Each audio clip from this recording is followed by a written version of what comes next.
तो जय हिंद दोस्तों, आपका अपने चैनल यस की हम स्टडी पर एक बार फिर स्वागत है। बहुत ही महत्वपूर्ण वीडियो के साथ आपके सामने हाजिर हैं। यहाँ पर देखिए हम बात क्या करने वाले हैं, अच्छी तरीके से हम आपको बताएंगे और समझाने का प्रयास करेंगे मेरे भाई बच्चों। अगर आप कक्षा 12 की तैयारी कर रहे हैं, ठीक है, तो यह वीडियो आपके लिए बहुत ही महत्वपूर्ण होने वाली है। यहाँ पर देखिए हम बात क्या करने वाले हैं, कक्षा 12 इंग्लिश की बात करेंगे।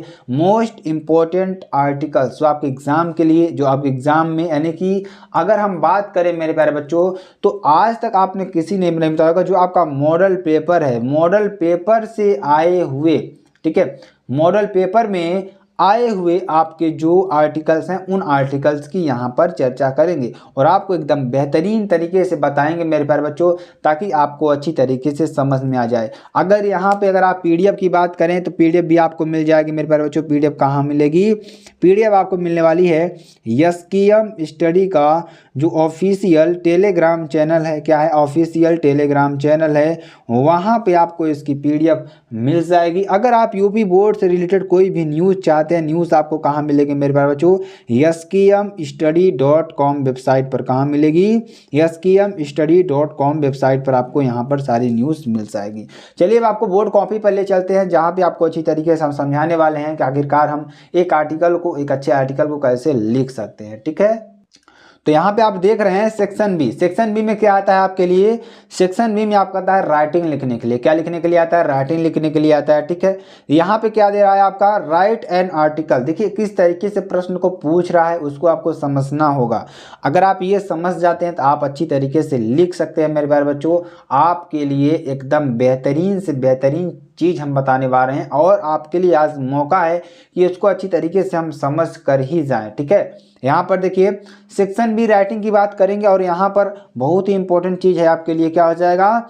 Right an article on any one of the following topics in about 100 to 150 words. यानी कि आप किसी एक टॉपिक पर, जो नीचे आपके दिए गए हैं फॉलोइंग टॉपिक्स जो आपके नीचे दिए हुए हैं, किसी एक टॉपिक पर आपको 100 से 150 वर्ड में आपको लिखना है। देखिए आपका मॉडल पेपर है, हमने यहाँ पर कोई फेक चीज़ नहीं बता रहे। यहाँ पर मॉडल पेपर से लेकर जो मॉडल पेपर में आपके क्वेश्चन आए, उन्हीं क्वेश्चंस को यहाँ पर हम आपको चर्चा करने वाले हैं। तो पहला क्या हमारा? इम्पोर्टेंस ऑफ डेमोक्रेटिक वैल्यूज़, दूसरा डोवरी सिस्टम, तीसरा योर विजन इन लाइफ। क्या? Your vision in life. इसको आपको अच्छी तरीके से देखना है। ठीक है, चलिए आप किसी एक पर हम आपको बताते हैं। ठीक है, यहाँ पे देखिए मेरे बच्चों आपको 3 दिया है। 3 कौन कौन से दिया है? इंपॉर्टेंस ऑफ डेमोक्रेटिक वैल्यूज, दूसरा क्या दिया है? डॉरी सिस्टम, तीसरा क्या दिया है? Your vision in life. तो 3 आपके दिए हुए हैं, तीनों में से किसी एक का करना है हमें। ठीक है, तो ये सिंपल हो जाता है। टोटल आपको यहाँ पर ध्यान दीजिएगा 10 नंबर मिलने वाले हैं। कितना? 10 नंबर आपको मिलेंगे। अगर आप इसको समझ जाते हैं तो आपका नंबर फ्री में, आपको 10 नंबर अच्छी तरीके से मिल जाएंगे। यहाँ आपको कितना मिलेगा? 10 नंबर आपको मिलने वाले हैं। ठीक है, चलिए इसको हम आपको बताते हैं अच्छी तरीके से, आपको समझाने का प्रयास करते हैं बोर्ड कॉपी में कैसे लिखा जाता है। ठीक है, यहाँ पे देखिए अगर हम इसकी बात करें, देखिए यहाँ पर अगर आप देख रहे हैं तो यहाँ पे सेक्शन बी में क्वेश्चन नंबर 2 के अंतर्गत पूछा गया। किसके अंतर्गत? सेक्शन नंबर 2 के अंतर्गत पूछा गया है। ठीक है, तो आप पहले ऊपर डाल सकते हैं सेक्शन बी। सेक्शन बी डालने के बाद नीचे आप लिखेंगे आंसर नंबर 2। आंसर नंबर 2 का कौन सा हम लिख रहे हैं? ए लिख रहे हैं, बी लिख रहे हैं या सी लिख रहे हैं, उसको आपको यहाँ पर देना है। किस तरीके से? यहाँ पर देखिए क्वेश्चन आंसर नंबर 2, यहाँ पे आपको सेक्शन भी डाल देना है। क्या डाल देना है? सेक्शन भी डाल देना है। ठीक है, तो यहाँ पे आप डाल सकते हैं सेक्शन बी। क्या डाल सकते हैं? सेक्शन। ठीक है, तो सेक्शन बी भी यहाँ पर आप डाल सकते हैं, कोई इशू नहीं है। ठीक है, ये आपके लिए ज़रूरी हो जाएगा। आप वहाँ पर लिख सकते हैं क्वेश्चन आंसर नंबर 2। तो इस तरीके से आपको यहाँ पर लिखना होगा। उसका देखिए इंपॉर्टेंस ऑफ डेमोक्रेटिक वैल्यूज़, यानी कि हमारे लोकतंत्र का क्या, कितना महत्व है, कितना इसका जो हमारे संसार पर, कितना हमारे जो देश है इसमें कितना इसका महत्व है, उसके बारे में यहाँ पर बताना है। यानी आपका जो लोकतंत्र है, लोगों के द्वारा जो बनाया गया नियम है, लोगों के लिए जो बनाया गया नियम है, वो कौन कौन से नियम आपको मानने हैं। अगर आप इंडिया में रह रहे हैं या भारत में रह रहे हैं तो आपके लिए कौन कौन से नियम को फॉलो करना चाहिए, उसके बारे में यहाँ पर सारी चीज़ों को डिटेल में बताया गया है। ठीक है, तो चलिए इसके बारे में पढ़ते हैं। यानी इंपॉर्टेंस ऑफ डेमोक्रेटिक वैल्यूज़, हम लोकतंत्र के बारे में यानी उसके महत्व के बारे में यहाँ पर पढ़ेंगे। तो सबसे पहले हम क्या देंगे? इसमें इंट्रोगेशन देंगे। इंट्रोगेशन देने के बाद यहाँ पर हम कंटेंट को लिखेंगे। कंटेंट के बाद लिखेंगे हम क्या लिखेंगे? उसके नीचे जो आपका होगा मेरे प्यारे बच्चों लास्ट वाले सेंटेंस का जो मटेरियल्स होगा वो सारी चीज़ों को यहाँ पर लिखने वाले हैं। तो सबसे पहले हम क्या लिखेंगे, यहाँ पर लिखने वाले हैं इंट्रोडक्शन। इंट्रोडक्शन में देखिए क्या क्या चीज़ें देंगे, ठीक है। तो इंट्रोडक्शन में देखिए क्या क्या चीज़ें लिखेंगे, democracy is a form of government, ठीक है। यानी कि जो डेमोक्रेसी जो लोकतंत्र है एक गवर्नमेंट का क्या है, फॉर्म है या एक तरीका है, ठीक है। लोकतंत्र यानी गवर्नमेंट के द्वारा बनाए गए नियम है लोगों के लिए, ठीक है। वो हमारा क्या है मेरे प्यारे बच्चों, डेमोक्रेसी है, लोकतंत्र है। If it is has been described in different ways by different thinkers, ठीक है। यहाँ पर देखिए इसे कई लोगों ने अपने तरीके से डिस्क्राइब हुआ प्रत्येक तरीके से नहीं, अलग अलग तरीक़ों से बहुत ज़्यादा विद्वानों ने अपने अलग अलग तरीके से डिस्क्राइब किया है। तो अब्राहम लिंकन जो थे अमेरिका के राष्ट्रपति थे, पहले राष्ट्रपति अब्राहम लिंकन थे, उन्होंने क्या कहा, the president of USA called democracy, यानी Abraham Lincoln the president of USA called democracy के बारे में, लोकतंत्र के बारे में बताया है। लोकतंत्र के बारे में क्या बताया है यहाँ पर ध्यान दीजिएगा मेरे प्यारे बच्चों, और आपको एकदम बेहतरीन तरीके से बताएंगे, ठीक है।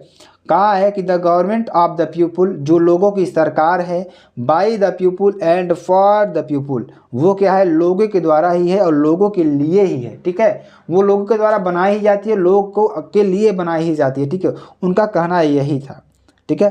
उनका कहना क्या था कि the people, by the people and for the people, ये क्या है, लोगों के द्वारा ही बनाई जाती है और लोगों के लिए ही बनाई जाती है, ठीक है। तो इस तरीके से उन्होंने अपना स्टेटमेंट कुछ दिया था। चलिए अब और आगे थोड़ा और इसमें इंट्रोडक्शन के पढ़ लेते हैं। इसमें देखिए क्या दे रखा है, according to the Mahatma Gandhi के अनुसार दैट की form of government is democracy in which the weakest has the same opportunity as the strongest. कहने का मतलब कि महात्मा गांधी के अनुसार उन्होंने क्या कहा कि फॉर्म ऑफ द गवर्नमेंट, जो गवर्नमेंट का जो तरीका है, रूप है, इस डेमोक्रेसी है, in which the weakest has the same opportunity as the strongest, ठीक है। यानी कि which the weakest has the same opportunity, उनके लिए कुछ अपॉर्चुनिटी है, एज द स्ट्रॉन्ग, जितना कि वहाँ पर मजबूती से वो लोग खड़े रहते हैं। जैसे कि आपको कोई सरकार आपने बना दिया, ठीक है, अगर आपने ये सोचकर बना दिया कि यहाँ पर हमारे लिए अच्छा कार्य होगा, हम इस पार्टी को वोट देंगे तो यहाँ पर हमारे लिए अच्छा कार्य होगा, लेकिन वो लोगों के द्वारा चुना गया नेता है, अगर वो काम अच्छा नहीं करता तो आप उस जो लोकतंत्र आपने बनाया है उसको आप गिरा भी सकते हैं, आपके लिए एक स्ट्रॉन्गेस्ट पॉइंट होता है। इसीलिए लोकतंत्र की सत्ता बहुत ही अच्छी होती है, ठीक है। यहाँ पर ध्यान दीजिएगा, डेमोक्रेसी इन इंडिया में हमारी जो लोकतंत्र है कैसे है उसके बारे में यहाँ पर हम बात करेंगे, ठीक है। उसके बारे में देखिए, since India new constitutions come into operation we have held यहाँ पर देखिए, यहाँ पर क्या करा है कि कॉन्स्टिट्यूशंस कम, यानी आपका जो जब से आपका संविधान बना हुआ है, ठीक है, जब से आपका संविधान बना हुआ है, we have held 17 general elections, हमने कम से कम 17 इलेक्शंस को करवाए, और and the 18 is expected to be held by the middle of 24, यानी जो हमारा 18वां होगा लगभग 2024 के मिडिल में आपका होगा, जो यानी जो हमारा डेमोक्रेसी है इंडिया की, भारत की जो डेमोक्रेसी है वो कब होगी, यानी कि आपका जो 24वां है वो कब, यानी जो 18वां है मेरे प्यारे बच्चों वो कब होगा, 2024 के मिडिल में होगा।